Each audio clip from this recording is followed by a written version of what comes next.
Hey everybody, it's Elwood from Passion for Film here. Today, I'm going to be talking about Meet Joe Black. Okay, very interesting film. I almost didn't watch this film because it's 3 hours long. I was scrolling through what to watch on Netflix, as you do, and I found this film and I thought, oh, okay, I've seen clips of this on TikTok or whatever. Well, I haven't seen much. I've just seen the photos of Brad Pitt with his blonde hair like that. So I thought, okay, this could be interesting. And then I thought, whoa, 3 hours? Are you kidding me? What is this? Did James Cameron direct this? And no, he didn't. But I thought, okay, I'll test it out. So I was going to watch it, and then I had dinner beforehand, and then I was saying to my dad, because my dad's a big Brad Pitt fan. I was saying that I was going to watch it, and he said, "Oh, is that the one where he's the devil or something?" And I thought, "Oh yeah, great way to spoil it, mate. Great way to spoil it." He said, "Oh, it's not really a spoiler," but then I found myself watching it with that in the back of my mind, which didn't really help. That only lasted however long it is into it, 10 minutes. I'm not sure, but basically towards the start, where death is first introduced, and the fact that he took the body of the boy from the coffee shop, I almost turned the film off. I don't know. It's just something about. I hate the fact that she's gonna be thinking it's the same guy and it's actually death and not that sweet boy from the coffee shop. It just makes me like hurt on the inside a little bit. I don't know what it is about it. I hate knowing something that the character doesn't like that. It's a weird sort of thing. I don't really have any specific examples, but it happens a lot of times where I'm just like, oh, I hate this. Oh, I hate this. It just makes my body go like, oh, I feel so bad for them. I don't know. There's just something about it. I'm just so weird when it comes to stuff like that. Anyway, well, the thing about this film is the plot. It sort of confused me towards the start. Why is he there? Why is Death there? What's going on? It seemed like they sort of skimmed over that part. I don't know how to explain it. It's like when they were in the writing room, they had this idea of this fact that devils, oh, sorry, thinking about what my dad said. He wasn't the devil. The death's going to be in the real world, and he's going to be with this guy who's sort of taking him around to view the world, and then he ends up falling in love. Whatever. But they sort of skipped or skimmed, I guess, over the part where he's first sort of introduced and why he's there. It seems, I don't know, like they just wanted to get to the rest of the film, so they just made up something about that, about how, oh, it's your time, but I've chosen you, and if you take me around, I'll give you a little longer. I don't know. Maybe I missed something. Maybe I missed something because, as you probably have heard me say before, I'm very good at just missing things. I'm fairly good at having to Google stuff up afterwards. And there's something I'll talk about a little bit later that I had to do that for as well. Something I didn't like about this film, though, was at the start, it sort of made cheating seem okay. I guess, what's the word? Glorified it. It's the same thing with, if you guys have watched The Notebook, which you probably have, if you're all girls, because, the girls love me. Of course, they're watching my videos. What do you mean? No, I'm joking. But yeah, The Notebook sort of does that. It's like they don't really care about the fact that you sort of need to be loyal to one person at once. Like, she's dating this guy. Oh, I forget what his name is. It's like Mark. Is it Nate? I don't know. I forget. But she's with this guy, and then she goes to this coffee shop and she starts fully flirting with this guy and having a good old chat with him. And he basically seduces her. And then she says, I like you very much, and stuff like that. And it's ridiculous because she's with this other guy, and I feel bad for the guy. Even though at the end we found out that he's a dick. Yeah, still Still didn't like it. Still didn't like it at all. Uh, all right. Now, for some reason, I've got shout out to my cat. Okay, that's that's because when I was writing these notes, my cat was laying there and she looked very cute. So yeah, shout out to you, Astra. Sorry about that. Moving on. I've never seen anything of Anthony Hopkins before. So Anthony Hopkins plays the old guy. Now I'm not very good with names. Obviously, I can remember Joe Black because he's the bloody title. Now let me think. Bill, that was his name. Bill. Anthony Hopkins plays Bill. And apart from the introduction scene of Hannibal Lecter, that's the only bit I've seen because I study film and I'm a filmmaker myself, and that's a very good scene to study for character introduction and stuff like that. So I've seen that clip a few times, but apart from that, I haven't seen any other acting work of Anthony Hopkins that I can remember. So I was sort of interested to see what he's all about, I guess. What is Anthony Hopkins about? But he did a good job. He did a very good job in this film. So it was, yeah, it's interesting to watch actors who are known for playing more out there roles just play normal sort of guys. Because there wasn't anything necessarily special about Bill. What's his name? Parrish. Bill Parrish. There we go. I was going to say Pagar. Don't know where I've got that from. Bill Parrish. There was nothing necessarily special about him, but as a person who studies acting myself, it's interesting to see how to just play a normal guy. It sounds, from an outsider perspective, it sounds so stupid, but yeah. Something I found very interesting is the fact that Joe Black, and in fact, quite a lot of the characters actually, you never see them wear anything but a suit in the entire film. And the boy in the coffee shop at the start, obviously, he's wearing a suit, and he says, in fact, when death is introduced, he said, "Why the suit?" And he's like, "Oh, it came with the boy or whatever. It came with the body I took."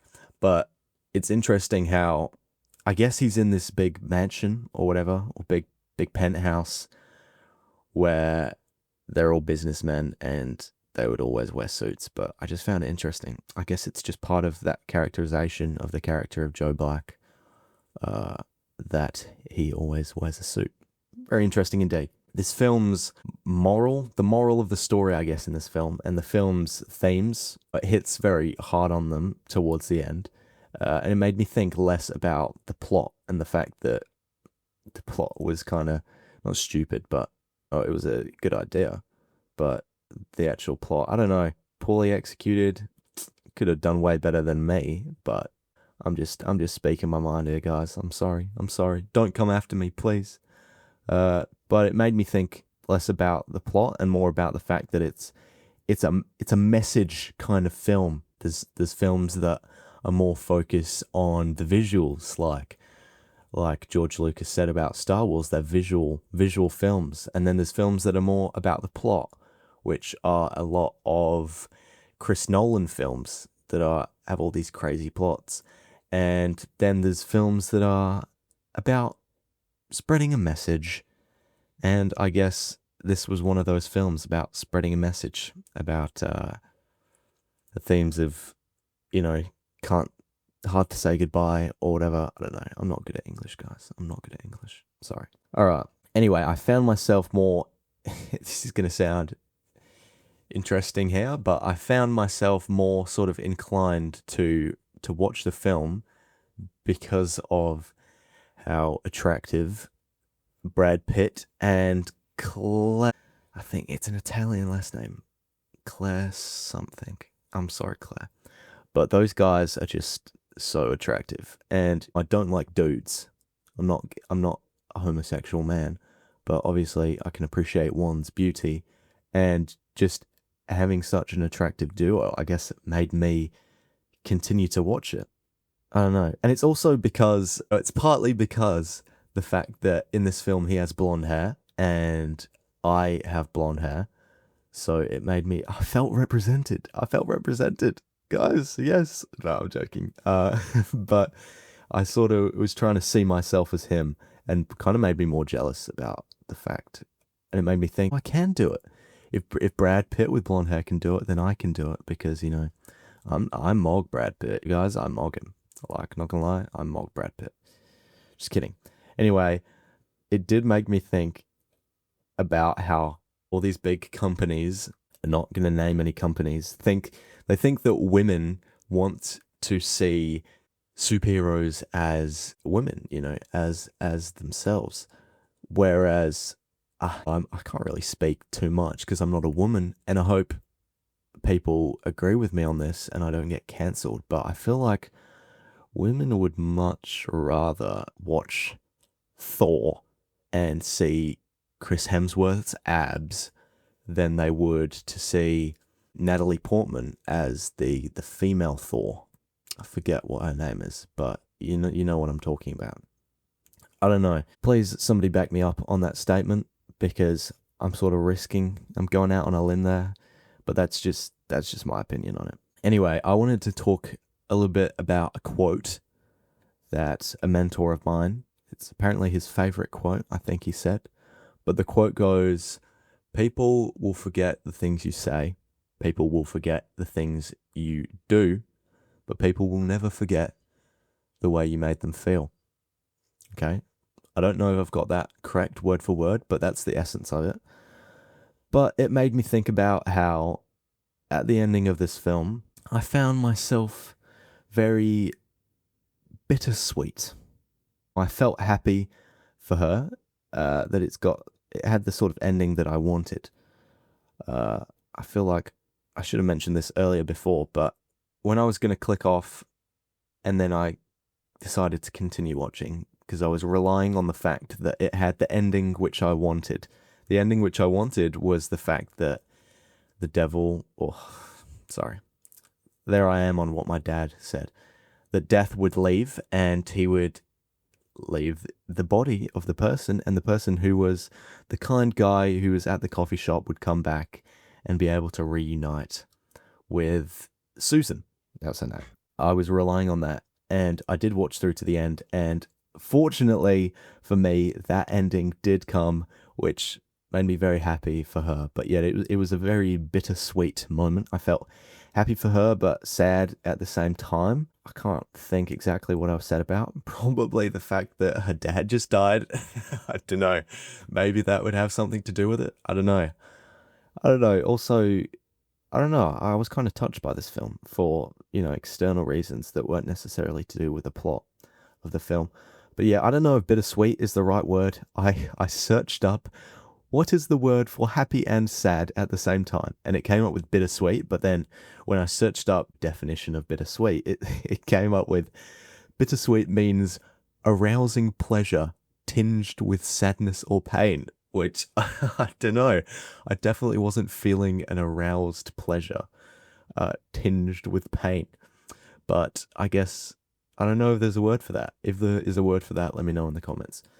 But something I also wanted to touch on that I thought about just sort of now, I suppose, is the sex scene in the film.